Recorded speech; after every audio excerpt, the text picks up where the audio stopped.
Okay, so let's just imagine for a second. You know, imagine we're going back in time Okay. to like 2009, Right. and we're in Russia, and we're one of Russia's, you know, top factory owners, like Yeah. one of the wealthiest guys in Russia. Okay. And we get summoned to meet with Putin. Oh, boy. And we're in this room. Mm-hmm. And the guy who's actually there is this guy, Oleg Deripaska. Right. And so Deripaska's this billionaire oligarch, and he's standing there, and Putin's just like humiliating him in front of everybody. Wow. Makes him sign a contract once, makes him sign it again, like rips it up, makes him sign it again. Yeah. And then the guy's like, "Can I keep the pen?" Oh, my goodness. And Putin's like, "No, you give me the pen back." That's incredible. Yeah. Yeah, it's a total power move, isn't it? It's such a power move. Like, that's the guy we're dealing with. And that was 2009. Yeah. This is the guy who's like, got 100,000 troops massed on the border with Ukraine right now. Yeah. Like, this is a guy who is like shaping global events as we speak. Yeah, you really get a sense of his personality from that little story, don't you? His need for control. Yeah. The dominance, and Yeah. it really does show how he wields power. And as you said, this is a power that he's been carefully, cultivating Yeah. for over 20 years now. So that's what we're going to do in this deep dive. We're going to go all the way back. Yeah. And we're going to look at this guy's journey from like nobody KGB agent to like synonymous with Russia itself. Right. And it really is an incredible journey. It's a journey that's, so tied to the history of Russia itself. Yeah. We'll look at the KGB past. We'll look at that crazy post-Soviet era. Yeah. His time as prime minister under Yeltsin, all the controversy. The apartment bombings. Exactly. The Chechen War, all of that. Okay, so let's go all the way back to the beginning. Okay. So this guy's born in the Soviet Union, joins the KGB in 75, Right. but he's not like, James Bond. No. He's not like out there. Not flashy at all. He's like invisible. Yeah, he was very meticulous, very focused on observation and control, and his posting in Dresden in East Germany, during the Cold War really showed that. So he's not like playing all these spy games. He's more like blending in. Exactly. He was in counterintelligence. He was monitoring people, gathering information. Right. Really mastering that art of, staying in the shadows, almost as if he was, honing his skills. Getting ready. Yeah, for something much bigger. And then 1991 happens. Right. Everything he knows is gone. The Soviet Union collapses. Imagine that, Yeah. the empire that you've served, the ideology that you've been taught your whole life, it just crumbles. Yeah. What do you know? Your career aspirations are gone overnight? Yeah. What does he do? So he goes back to Russia facing a ton of uncertainty. Yeah. Young family to support. So is he just like down and out? No, not at all. In fact, Putin shows incredible resilience and resourcefulness in this period. And this is where his relationship with Anatoly Sobchak comes in. Okay. So Sobchak was a former law professor. He was actually a mentor to Putin. Okay. And he became the mayor of St. Petersburg and offered Putin a job as his deputy. Oh, so this is the lifeline. Exactly. He needed someone that he could trust, Yeah. And Putin, was that guy. He was loyal. So even in this chaos, he finds a way to land on his feet. Oh, he's good at that. He's like a sponge in this new world. He's absorbing the, intricacies of Russian politics. Yeah. Honing his skills, always observing, always strategizing, but always kind of in the background. He was called the Ghost right when he was in St. Petersburg.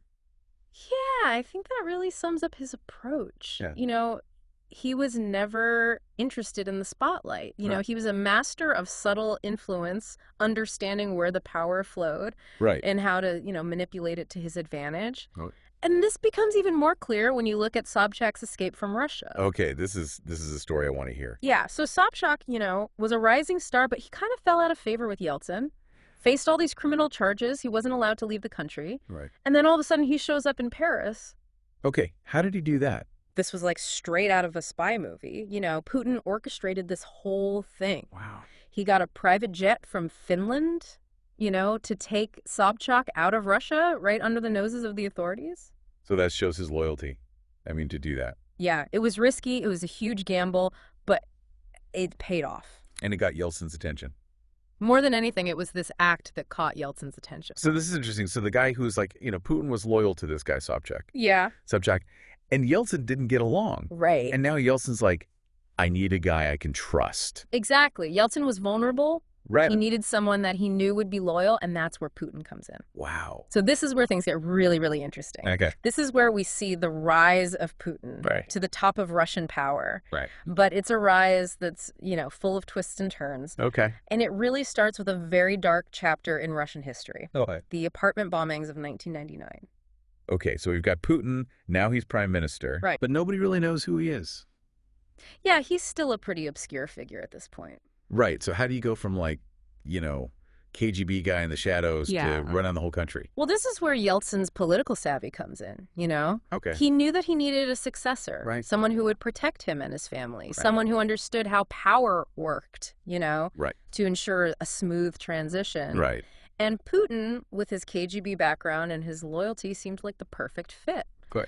But Yeltsin also knew that he had to sell Putin to the Russian people. So how do you sell a former KGB agent, to a public that just got rid of decades of Soviet rule? It's a tough sell, and this is where things get really murky. Okay. So in 1999, a series of horrific apartment bombings rocked Russia. Oh, yeah, I remember this. Just devastating buildings reduced to rubble, hundreds of innocent people killed, Yeah. thousands injured, and the official line was that it was Chechen terrorists. But the circumstances surrounding these bombings, they're still highly contested. Yeah, I remember seeing those images on the news. It was just It was terrifying. Yeah. Just terrifying. And it's in this climate of fear and uncertainty that Putin's star really starts to rise. Right. He becomes the face of Russia's response, promising to crush the terrorists and restore order. Right. But some people believe it was more than just a reaction to a crisis. What do you mean? Well, some people believe that these bombings were orchestrated. Like a false flag operation? Exactly. And this is where things get really interesting. Okay. So there were these two guys, Alexander Litvinenko, who was a former FSB officer, and Yuri Felshtinsky, a historian. Okay. And they wrote this book called Blowing Up Russia. Huh? And they lay out this chilling theory. Okay.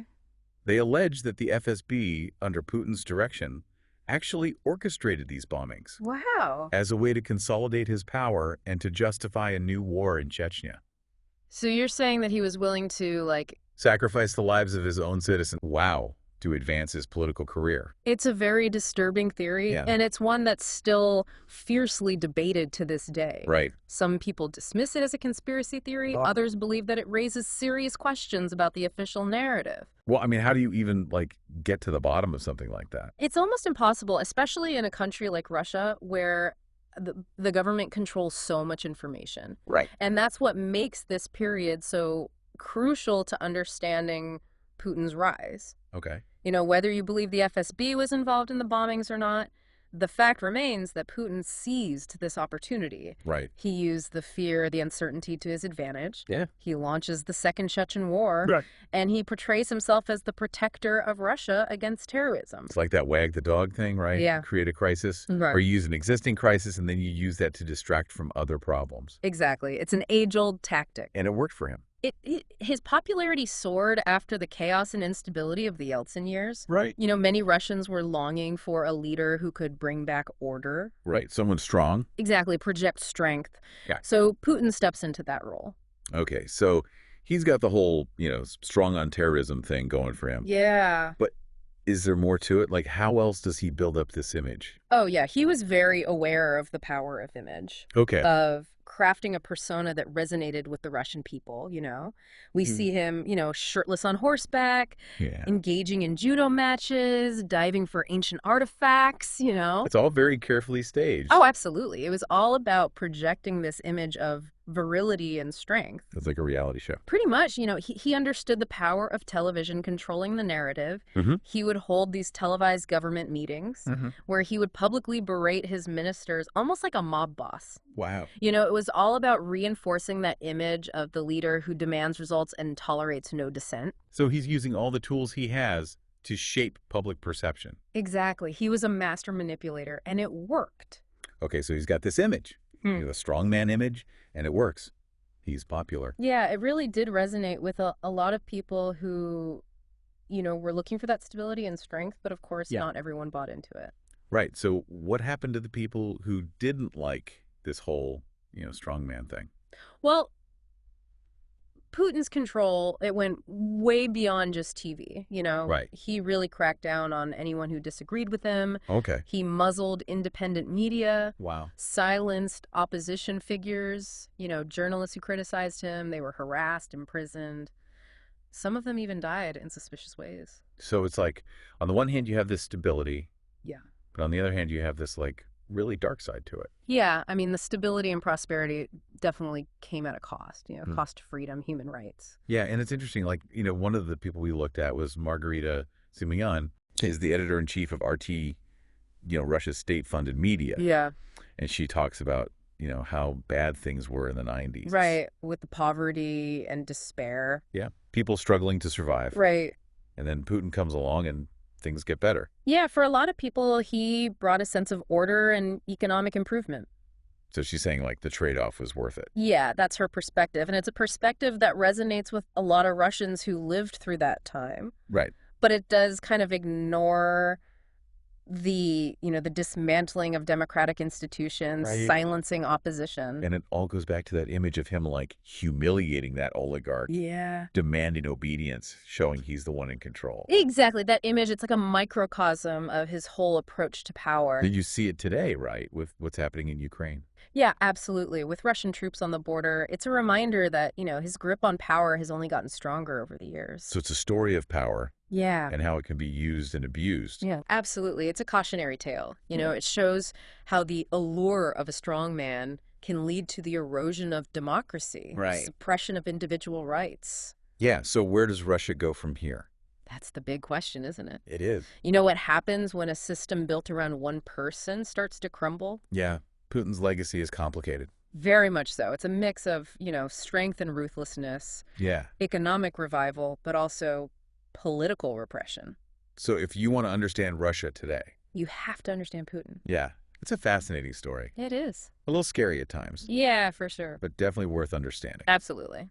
So that's our deep dive into the world of Vladimir Putin. Hopefully it gave you some food for thought. Yeah, and if you want to hear more deep dives like this one, Make sure you subscribe to the Deep Dive. we'll keep bringing you the stories behind the headlines. Exactly. Exploring the complex issues shaping our world. Thanks for listening. See you next time.